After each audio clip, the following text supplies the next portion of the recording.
సింధు నాగరికత భారతదేశంలో విలసిల్లిన కాలంలోనే ఈజిప్టులో ప్రాచీన ఈజిప్టు రాజ్యం కొనసాగింది. ఈ సమయంలో ఈ రెండు దేశాలలోనూ ఒకే రకమైన మత సాంప్రదాయాలు కొనసాగాయి. ఆ సమయంలోనే రెండు దేశాల మధ్య వ్యాపార సంబంధాలు, వివాహ సంబంధాలు ఏర్పడ్డాయి.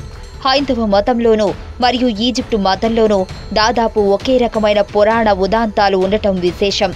ఉదాహరణకి దక్షయజ్ఞంలో అవమానానికి గురైన సతీదేవి మరణించినప్పుడు ఈశ్వరుడు ఆమె మృతదేహాన్ని తన భుజంపై వేసుకుని భారతదేశం ఈ చివరి నుండి ఆ చివరి వరకు ప్రయాణించాడని హైందవ పురాణాలలో చెప్పబడి ఉన్నది. ఆమె శరీరం యథాతథంగా ఉన్నంత వరకు పరమశివుడు ఆమెను మర్చిపోలేడని అర్థం చేసుకున్న మహావిష్ణువు తన సుదర్శన చక్రంతో ఆమె శరీరాన్ని ముక్కలు ముక్కలుగా ఖండిస్తాడు. ఎప్పుడైతే తన చేతుల్లో పార్వతీదేవి దేహం లేకుండా పోయిందో ఆ క్షణంలో పరమశివుడు వైరాగ్యానికి గురై తపస్సు చేసుకోవటానికి హిమాలయాల్లోనికి వెళ్లిపోయాడు. ఆ తరువాత కొంతకాలానికి సతీదేవి మరలా పార్వతీదేవిగా భూమిపై జన్మించి పరమశివుడిని వివాహం చేసుకోవటానికి ప్రయత్నిస్తుంది. సతీదేవి యొక్క మృతదేహ ఖండాలు భూమి మీద అనేక ప్రదేశాలలో పడి పుణ్యక్షేత్రాలుగా మారిపోయాయని హైందవ పురాణాలలో చెప్పబడి ఉన్నది. సరిగ్గా ఇలాంటి పురాణ గాథే ఈజిప్టులో కూడా ప్రచారంలో ఉంది. అది ఏంటంటే, పాటిని అనే దేవతకు పాలంగా అనే దైవం భర్తగా ఉంటాడు. ఒకసారి ఏదో కారణం వల్ల పాటిని చంపబడతాడు. అప్పుడు పాటిని తన భర్త మృతదేహంపై పడి రోధిస్తుంది. అప్పుడు ఇంకో దైవం పాటిని భర్త యొక్క మృతదేహాన్ని ఖండాలుగా చేస్తాడు. ఆ ఖండాలన్నీ ఈజిప్టు దేశమంతా పడతాయి. ఆ తర్వాత పాటిని యొక్క భర్త మరలా జన్మించి మరలా దైవంగా ఆవిర్భవిస్తాడు. ప్రాచీన భారతదేశంలోనూ మరియు ప్రాచీన ఈజిప్టులోనూ ఒకే విధమైన దైవ ఆరాధనలు ఉండటం విశేషం. భారతదేశంలో లాగానే ఈజిప్టులో కూడా దేవతకు ఒక ప్రత్యేకమైన ఆలయం ఉండేది. అదేవిధంగా ఈజిప్టు ఆలయాలలో కూడా భారతదేశ ఆలయాలలో లాగా గర్భగుడి మరియు అంతర ఆలయాలు కూడా ఉండేవి. అయితే ఈజిప్టు ఆలయాలలో సామాన్య ప్రజలకు ప్రవేశించడానికి అవకాశం ఉండేది కాదు. కానీ హిందూ ఆలయాలలో ప్రజలందరికీ ప్రవేశం ఉండేది. ప్రాచీన ఈజిప్టు ఆలయాలలోని దైవాలకు కూడా ఉదయం పూట సుప్రభాత సేవ, దేవుడి అభిషేకాలు, నూతన వస్త్ర అలంకరణ లాంటి కార్యక్రమాలు జరుగుతూ ఉండేవి. భారతదేశంలో లాగానే ఈజిప్టు దేశంలో కూడా ఆలయాలలోని దైవాలకు పండ్లు, కాయగూరలు, మద్యం, మాంసం నైవేద్యంగా పెట్టడం జరిగేది. హైందవ దేశంలోని ఆలయాలలో దైవానికి నైవేద్యం పెట్టిన పదార్థాలను ప్రసాదంగా భక్తులు ఏ విధంగా తీసుకుంటారో ప్రాచీన ఈజిప్టులలో కూడా అలానే తీసుకునేవారు. క్రీస్తుపూర్వం 250వ సంవత్సరం నాటికే భారతీయులు ఈజిప్టులో సంచరిస్తున్నట్లు నాటి ఈజిప్టు చరిత్రకారులు గ్రంథాలలో వ్రాయటం జరిగింది. ఈజిప్టులో దొరికిన ఒక ప్రాచీన రికార్డులో ఇవ్వబడిన సమాచారం ప్రకారం రాజుగారికి జరిగిన ఊరేగింపులలో భారతదేశానికి చెందిన స్త్రీలు, వేట కుక్కలు మరియు ఒంటేలు పాల్గొనేవని తెలుస్తున్నది. ఈ స్త్రీలు ఊరేగింపులలో నృత్యాలు చేసేవారని తెలుస్తున్నది. భారతదేశానికి కొన్ని వేల ఏళ్ల క్రితమే ఆఫ్రికా దేశాలతో సంబంధ బాంధవ్యాలు ఉన్నట్టుగా ఇటీవల కాలంలో బయటపడింది. ఆఫ్రికా దేశమైన ఈజిప్టును క్రీస్తుపూర్వం 1352-1336 మధ్య పరిపాలించిన సూర్యవంశపు రాజు అఖేనటెన్ భారతదేశాన్ని నాడు పరిపాలించిన ఇంకొక సూర్యవంశపు రాజైన దశరథుని యొక్క కుమార్తెను వివాహం చేసుకున్నట్లుగా కొన్ని లిఖిత ఆధారాలు లభించాయి. నాడు ఉత్తర సిరియా రాజ్యాన్ని పరిపాలించిన మెత్తని మహారాజు యొక్క భార్య అయిన కియా ద్వారా దశరథునికి మరియు అఖేనటెన్కి మధ్య జరిగిన ఉత్తర ప్రత్యుత్తరాలు ఈజిప్టులోని అమర్నా అనే ప్రాంతంలో ఇటీవల కాలంలో బయటపడ్డాయి. ఉత్తర సిరియాను ప్రాచీన కాలంలో పరిపాలించిన మిత్తని అనే మహారాజు వైదిక దైవాలను పూజించినట్లు తెలుస్తున్నది. ఇక ఆ రాజ్యాన్ని పరిపాలించిన రాజుల పేర్లు అన్నీ సూర్యుడికి సంబంధించినవి కావటం ఒక విశేషం. ఉదాహరణకి మొదటి మిత్తని రాజు పేరును నూటన్నర అనగా మంచి సూర్యుడు అని అర్థం. ఆయన తరువాత అధికారంలోకి వచ్చిన పరటన్న అనే పేరుకి అర్థం గొప్ప సూర్యుడు అని. భారతదేశానికి దూరంగా భారతదేశానికి చెందిన రాజులు ఈజిప్టులోను సిరియాలోను రాజ్యాల్ని స్థాపించినట్లుగా తెలుస్తుంది. క్రీస్తుపూర్వం 1900 సంవత్సరం ప్రాంతంలో వచ్చిన ఒక పెద్ద భయంకరమైన భూకంపము కారణంగా సరస్వతి నది ఎండిపోయింది.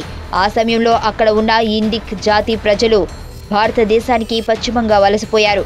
వీరు క్రీస్తుపూర్వం 1600 సంవత్సరంలో బాబిలోనియన్ ప్రాంతం ఆక్రమించి ఆ ప్రాంతాన్ని దాదాపు 500 సంవత్సరాల పాటు పరిపాలించారు.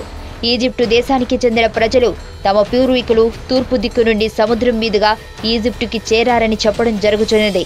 అనగా భారతదేశ ప్రాంతం నుండి ప్రజలు ఈజిప్టు చేరి ఈజిప్టు ప్రజలుగా మారిపోయారన్నమాట.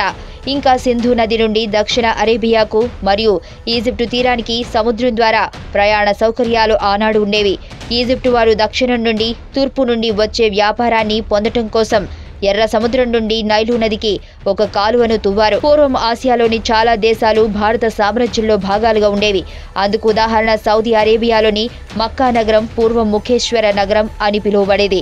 ఇక పర్షియాలో ప్రాచీన కాలంలో జోరాస్టర్ అనే వేదాంతి ఒక మతాన్ని స్థాపించాడు. ఈ జోరాస్టర్ యొక్క పూర్వీకులు ఉత్తర భారతదేశం నుండి పర్షియా దేశానికి వలస వెళ్లినట్లుగా తెలుస్తున్నది. కనుకనే జోరాస్టర్ మతం లేదా పార్సీ మతంలో హిందూ మతంలో లాగానే అగ్నిని ఆరాధించడం జరుగుతుంది. ఇక జోరాస్ట్రియన్ల మత గ్రంథమైన జెన్ అవెస్తాలో అనేక సంస్కృతి పదాలు ఉండటానికి కారణం ఆ గ్రంథకర్త అయిన జోరాస్టర్ భారతీయుడు కావటమే అని అనేక మంది పాశ్చాత్య పరిశోధకులు భావిస్తున్నారు. ఇక ఇరాక్ ప్రాంతంలో మహామేధావులుగా భావించబడిన చార్లియన్లు భారతదేశం నుండి వలస వెళ్లిన వాళ్లే అని తెలుస్తుంది. ఇక మనుస్మృతి అనే గ్రంథంలో చాలా ముందుగా వ్రాయబడిన ద్రావిడులు, యవనులు, శకులు, ప్లహవులు, కాంభోజులు, సైనులు అనే విభిన్న జాతి ప్రజలు ఒకప్పుడు భారతదేశానికి చెందిన క్షత్రియులని, ఆ తర్వాత వారు మంత్రభ్రష్టులై దూర ప్రాంతాలకు వలస వెళ్లిపోయారని వ్రాయబడి ఉన్నది. క్రీస్తు పూర్వం నాటికే భారతీయులకి అనేక ఆఫ్రికా దేశాలతో పరిచయాలు ఉన్నట్లుగా హైందవ పురాణాల ద్వారా తెలుస్తున్నది. ఈ పురాణాలలో ఆఫ్రికా ఖండం యొక్క భౌగోళిక రూపురేఖలు వివరించబడ్డాయి. హైందవ పురాణాలలో సల్ మాలిద్వీప అని పేర్కొనబడిన ప్రదేశం ఆఫ్రికాలోని ఒక ఉష్ణమండల ప్రాంతం. ఈ ప్రాంతానికి పశ్చిమ సరిహద్దుగా హిందూ మహాసముద్రం ఉన్నది. నాటి హిందూ పురాణకారులు ఆఫ్రికా ఖండంలోని నైలు నది గురించి పురాణాలలో పేర్కొన్నారు. నైలు నదిని పురాణకారులు కృష్ణ అని పేర్కొన్నారు. అనగా నీలం రంగులో ఉండేది అని అర్థం. ఆఫ్రికా ప్రాంతంలోని జంగిస్తాన్ అనే ప్రాంతం మొత్తం తూర్పు ఆఫ్రికా భాగానికి ప్రాతినిధ్యం వహిస్తుంది. ఈ జంగ్ అనే పదం సంస్కృత పదమైన శంఖ నుండి వచ్చింది. ఈ ప్రాంతాన్ని భారతీయ పురాణాలలో శంఖద్వీపము అని పేర్కొన్నారు.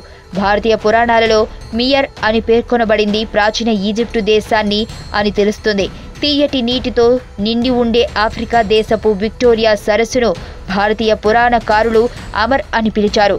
స్కంద పురాణంలో ఆఫ్రికా ఖండంలోని ఈజిప్టు దేశం పంచద్వీపం అని పేర్కొనబడింది.